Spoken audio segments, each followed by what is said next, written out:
Could I order, please? Do you actually know what a macchiato is, or should...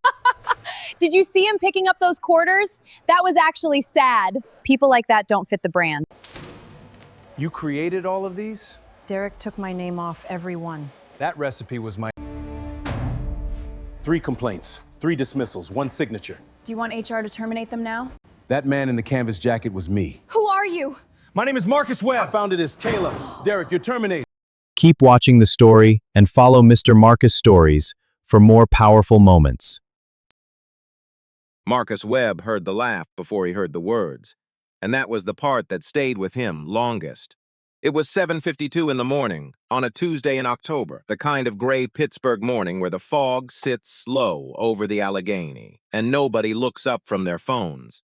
He'd walked 11 blocks from the bus stop on Penn Avenue in a canvas jacket he'd bought for $6 at a church rummage sale, and the wind cut through it like it wasn't there at all.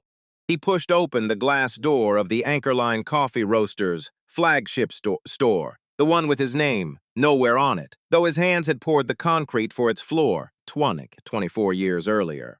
A bell rang above the door. Nobody looked up.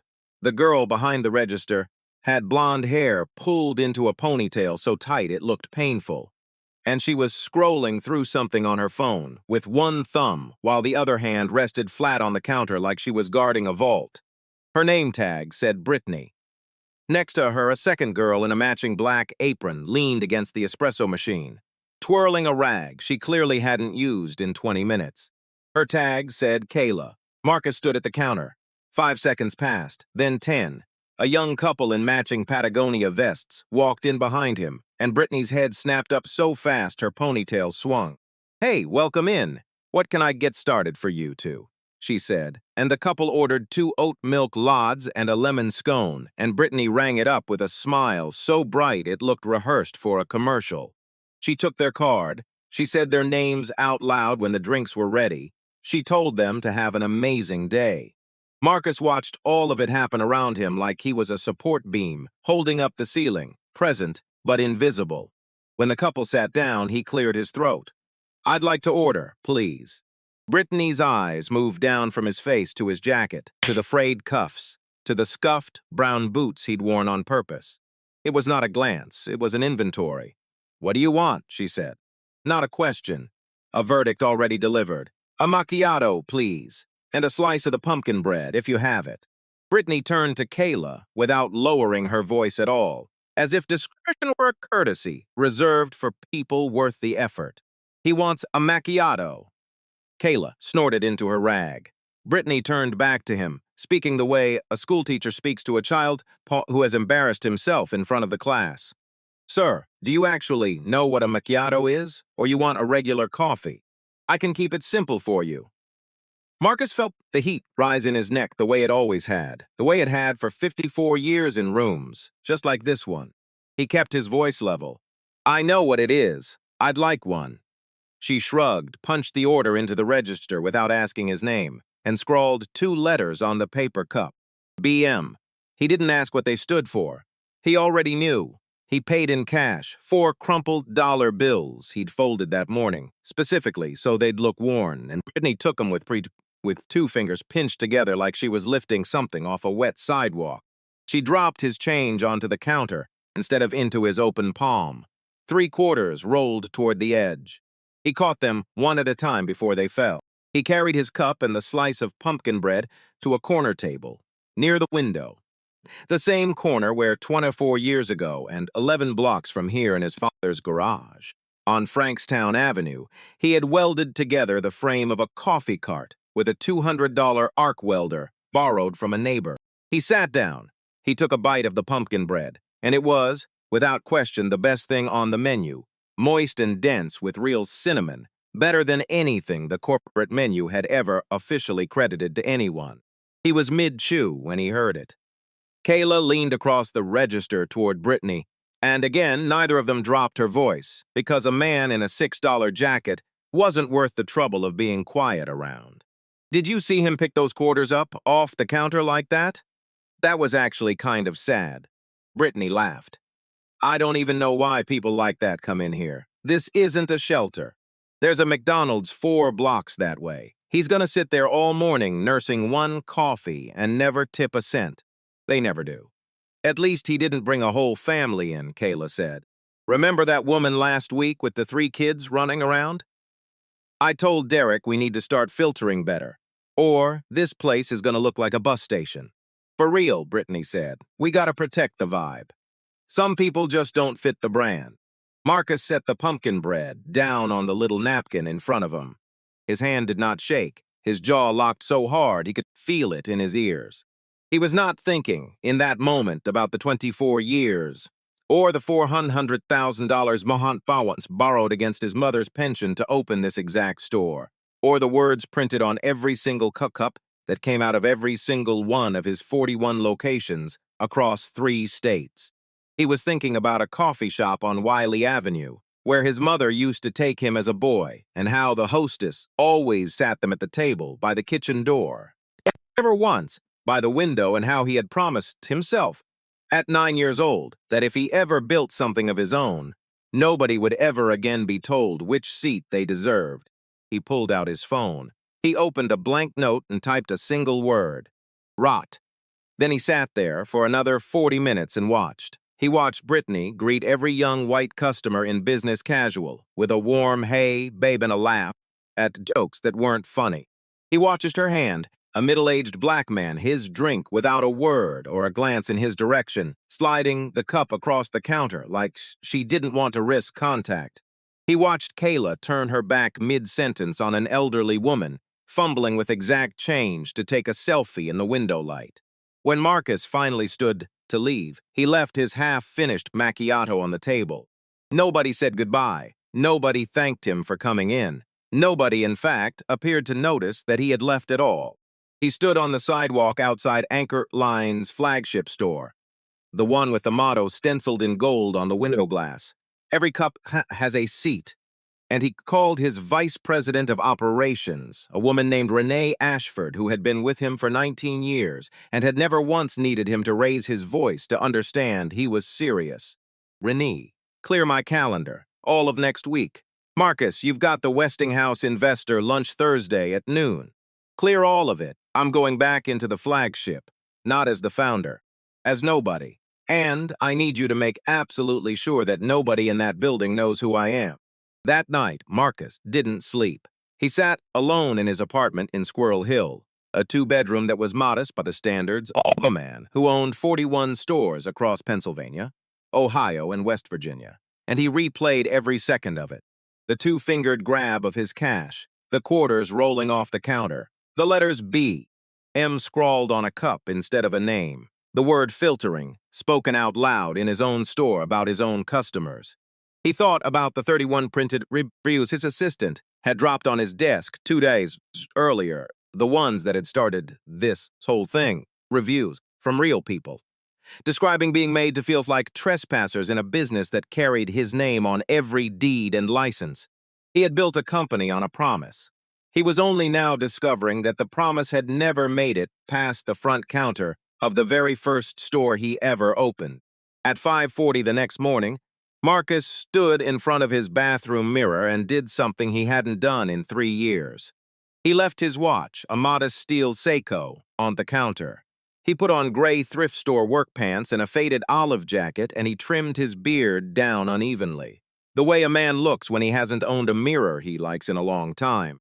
He called Renee back. I need a cover, new transfer trainee from the Youngstown location. Build me a name in the system.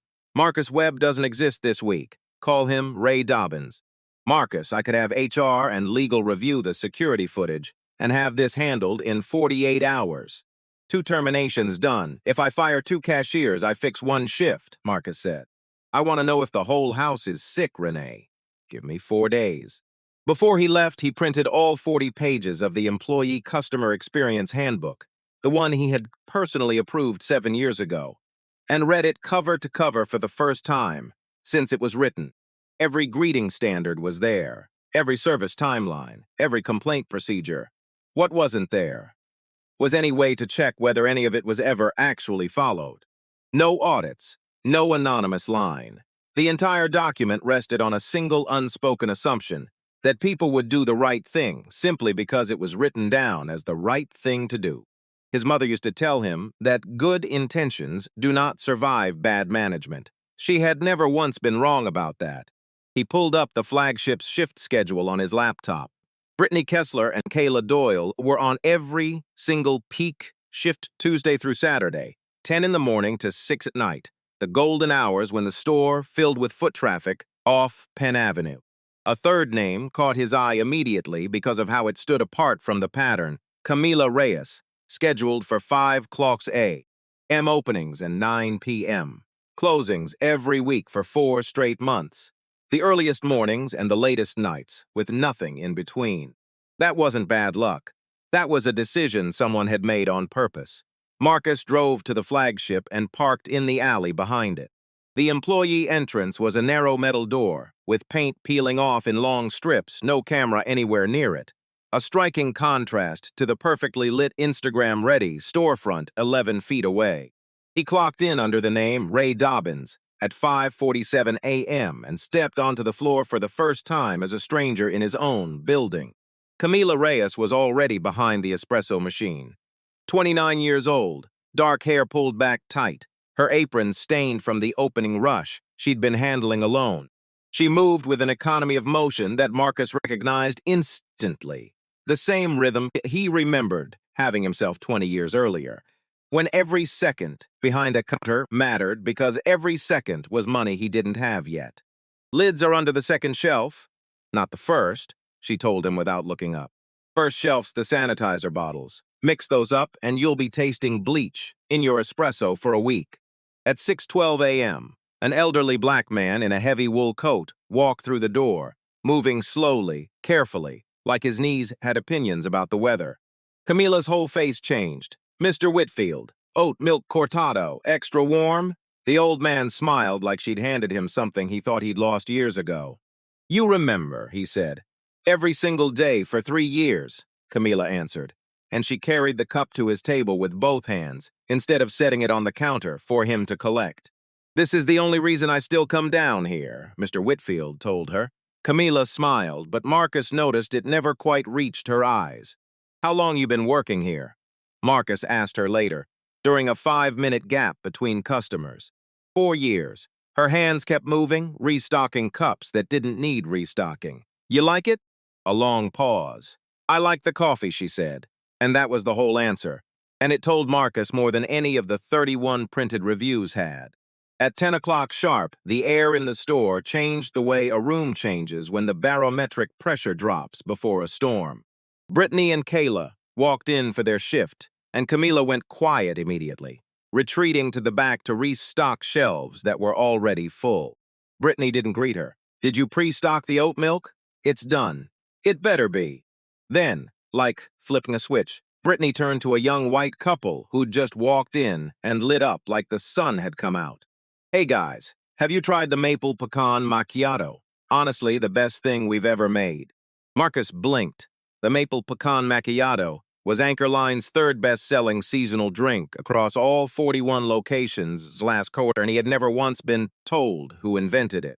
At 11:20, a woman in hospital scrubs came in for her break, a nurse named Denise Carter, mid-50s, still wearing her hospital lanyard. She ordered a vanilla latte and a blueberry muffin. Brittany served her the way she served everyone who never made the good list flat voice. No eye contact. Wrong name scrawled on the cup. Denise had ordered as Denise. The cup read D. "Excuse me, my name is Denise, not D." Brittany didn't look up. Same thing. Denise took her coffee, sat down at a table near the window, took exactly one sip, stood up, and walked out without another word. Marcus followed her onto the sidewalk. "You all right, ma'am?" Denise looked at him with the tired eyes of a woman who has had this exact experience more times than she can count. "I just wanted a nice cup of coffee in a nice place. That's all I wanted." "You deserve that," Marcus told her. She almost smiled, but it didn't quite arrive. She dropped the cup in the trash bin outside the door and walked off toward the hospital, 3 blocks away. Marcus stood on that walk a long time before he went back inside. That afternoon, while Brittany stepped away on break, Marcus opened the cash register drawer to make change for a 20 and found a folded index card, wedged between the receipt paper and the bill tray. 2 columns, hand-drawn hearts on one side, small red X marks on the other. Under the hearts, tech guy Jake always tips $5. Instagram girl from the gym tags us for a free shot. Blonde couple, good vibes, quick service. Under the X marks, old guy who just sits and nurses 1 drink all morning. Woman with 3 kids, messy, don't encourage. Guy in the canvas jacket, doesn't fit. Guy in the canvas jacket. That had been him the day before. They had written him down. On the back of the card, in Brittany's looping handwriting, if they're not brand fit, slow the service down, they'll leave on their own. Don't make a scene about it. Just make it clear they aren't welcome here. Marcus put the card back exactly where he'd found it. His hands were steady. His jaw was not. This was not 2 young women having a bad week. This was a system, written down, refined, and passed between shifts like a house recipe. During the afternoon break the next day, Camila pulled a small spiral notebook out of her bag and flipped through it while she ate. Pages and pages of recipes, seasonal drink ideas, flavor notes scrawled in the margins, needs more cinnamon, try it with brown sugar syrup instead. She stopped on a page labeled Maple Pecan Macchiato. You made this? Marcus asked. She nodded. Gave it to Derek last spring. He said he'd submit it up through regional. It went on the menu in June. Sells like crazy. Your name on it anywhere? No. Derek listed it as a regional initiative. His initiative. She flipped further. Cinnamon cold brew, winter spice latte, brown butter pecan bread. All hers. All credited eventually to someone else. I stopped putting my name on the pages after the second one, she said. What's the point? Under the table, Marcus typed into his phone, Camila Reyes, 4 confirmed recipes, 0 credit, 0 raise. On the 3rd morning, the store filled with a cologne so strong that Marcus smelled it before he heard the door. Derek Kessler walked in like a man who owned the building, which, ironically, the actual owner was standing 11 feet away from, in a stained apron, invisible. Derek was 47, tall, deeply tanned for October in Pittsburgh, hair gelled into a shape that hadn't moved since he'd left his car. He high-fived Brittany. Hey, superstar, place looks great.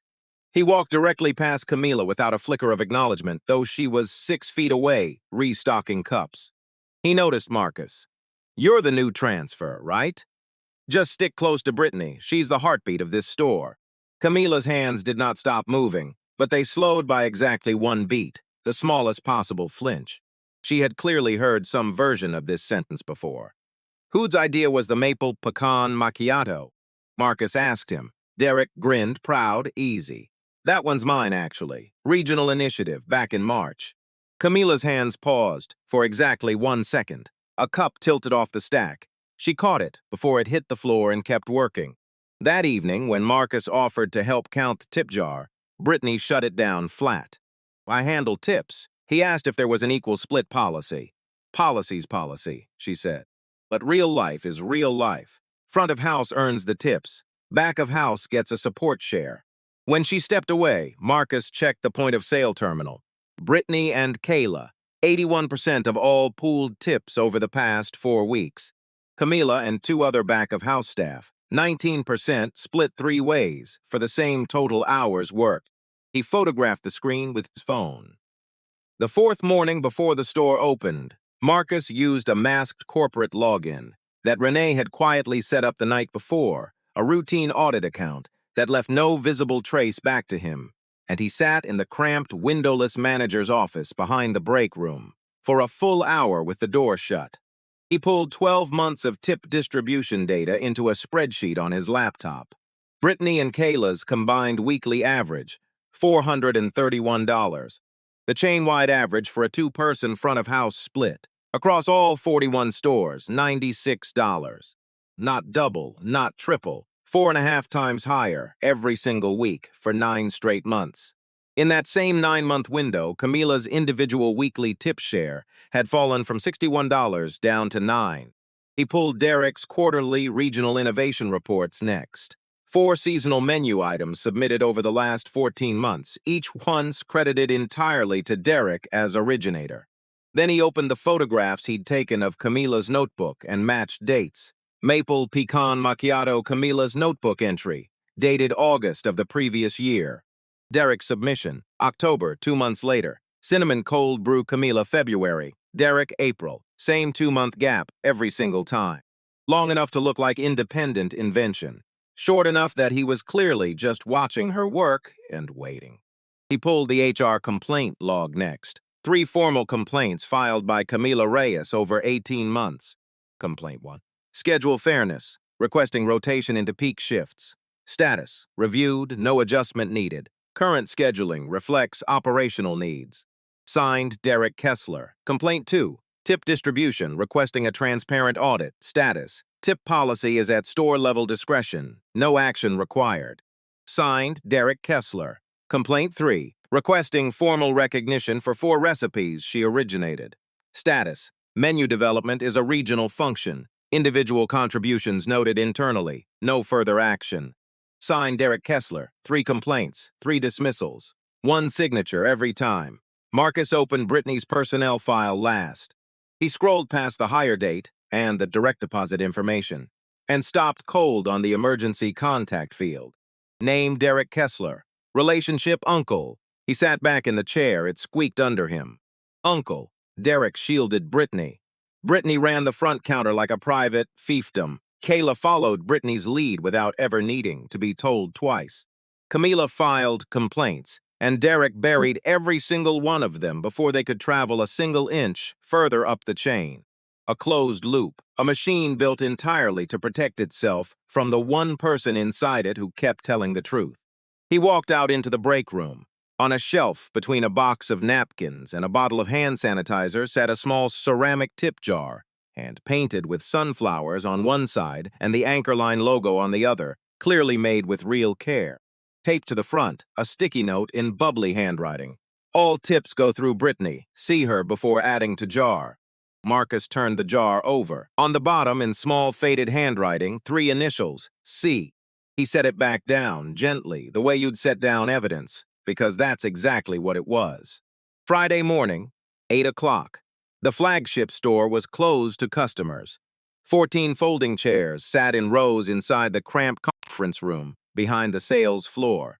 Fluorescent lights humming overhead, the faint sound of the espresso machine bleeding through the thin wall from the front. Brittany sat in the second row, annoyed at the mandatory meeting, thumbing her phone. Kayla sat beside her, chewing gum. Derek took the front row. Legs crossed, arms spread wide across the empty chairs on either side of him, cologne filling the room before he ever said a word. Camila sat in the back, hands folded in her lap, expecting nothing, because nothing was what 4 years here had trained her to expect. At 8:02, the door opened. Marcus walked in wearing the same stained apron, the same worn jacket underneath it, the same scuffed boots from 4 days behind that counter. No notes, no laptop, just him. Brittany squinted, something flickering behind her eyes, recognition trying to fight its way through disbelief. Kayla's gum stopped moving mid-chew. He let the silence sit for 7 full seconds before he spoke. 4 days ago, I walked into this store and ordered a macchiato and a slice of pumpkin bread. 2 of the people in this room looked at me and decided, based on a canvas jacket, that I didn't belong here. Brittany's smile froze somewhere between performance and panic. One of you called me a guy who doesn't fit the brand. On an index card in the cash register, with a list of customers sorted by how much you thought they were worth to you. He held the card up. He read it out loud, word for word. Old guy who just sits. Woman with 3 kids. Messy, don't encourage. Guy in the canvas jacket doesn't fit. That last one was me. You wrote me down, in my own store, the day I built this company from a garage on Frankstown Avenue, with money I borrowed from my mother's retirement account. Brittany's face drained of color all at once, like someone had pulled a plug somewhere behind her eyes. My name is Marcus Webb. I founded Anchor Line Coffee Roasters 24 years ago. I welded the first cart myself. He turned to the screen behind him and clicked it on. The tip data filled the wall in numbers large enough to read from the back row. 12 months of pooled tips at this location. Brittany Kessler and Kayla Doyle, 81%. Camila Reyes and 2 back-of-house staff, same hours worked, same store, 19% split 3 ways. Next slide. Derek's regional reports beside photographs of Camila's notebook, dates circled in red marker. 4 recipes, created by Camila Reyes, submitted to corporate under Derek Kessler's name every single time on a 2-month delay. Derek's jaw tightened. His hand gripped his own knee. "I can explain that," he said. "I'm not finished," Marcus answered, and his voice did not rise. It dropped. That was worse. Final slide. 3 complaint records, all filed by Camila, all marked resolved, all signed by the same name. 3 complaints, all dismissed by the man, listed as Brittany Kessler's emergency contact, her uncle. Derek's face didn't drain the way Brittany's had. It hardened. His eyes moved fast, calculating. A man checking for exits rather than searching for the right words. Marcus turned to Camila, still sitting in the back row, still where the schedule had always put her the earliest mornings, the latest nights, the last row of every room. Her back was straight now, in a way he hadn't noticed 4 days earlier. "You created the maple pecan macchiato, the cinnamon cold brew, the winter spice latte, the pecan bread I was eating the day your coworkers told me I didn't belong here. I owe you an apology, not for what they did to you, for not being here to see it happen while I was 14 floors up in an office, congratulating myself on a revenue chart." Camila pressed her lips together. Her eyes were bright, not spilling over, not performing for the room, just bright. She nodded once. It wasn't agreement. It was acknowledgement. It said, "I already knew what I was worth. I was only waiting for someone else to see it too." Marcus opened 3 plain manila folders on the table beside him. "Brittany, you're terminated effective this morning, not for being rude to a customer, though that alone would be enough.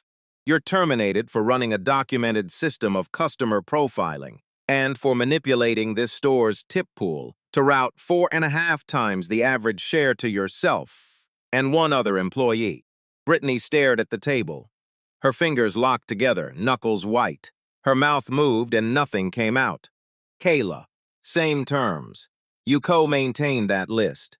You stood at that register and told a paying customer he crawled out of a trash can, and that customer was the man who built the building you were standing in."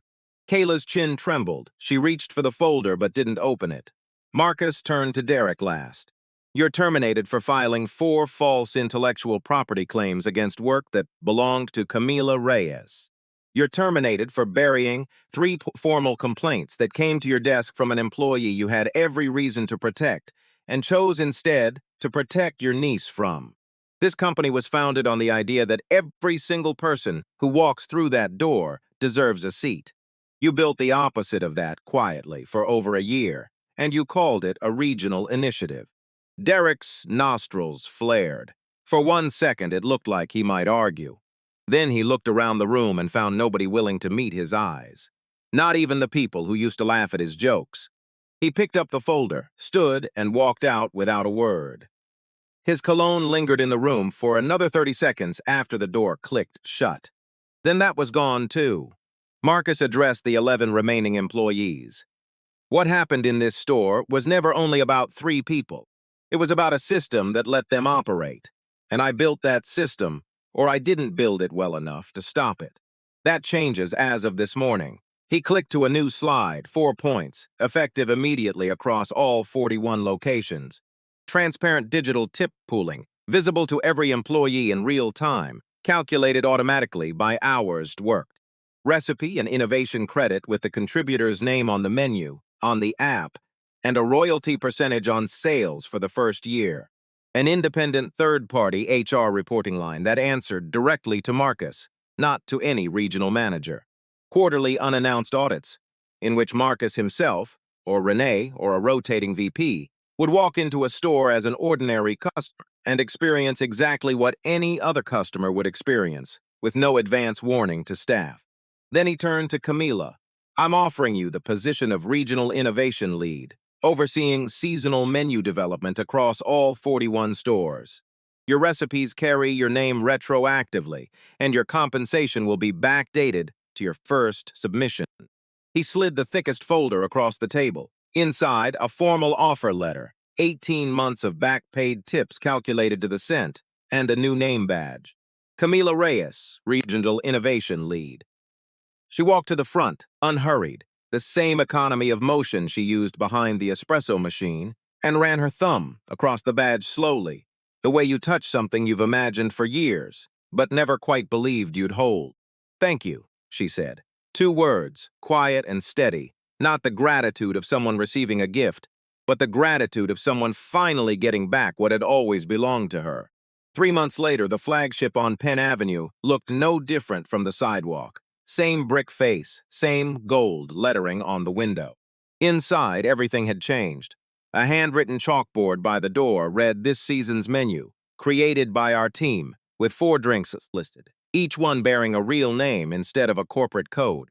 Maple Pecan Macchiato, Camila Reyes, Pittsburgh Flagship. 2 of the 4 items on the board were hers. Nobody had to steal them from her anymore. Denise Carter came back.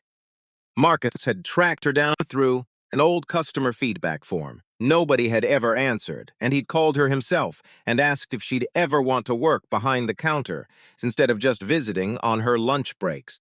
She started the following Monday, working the front register that Brittany used to guard like a throne, greeting every customer with full eye contact and their actual name written correctly on the cup.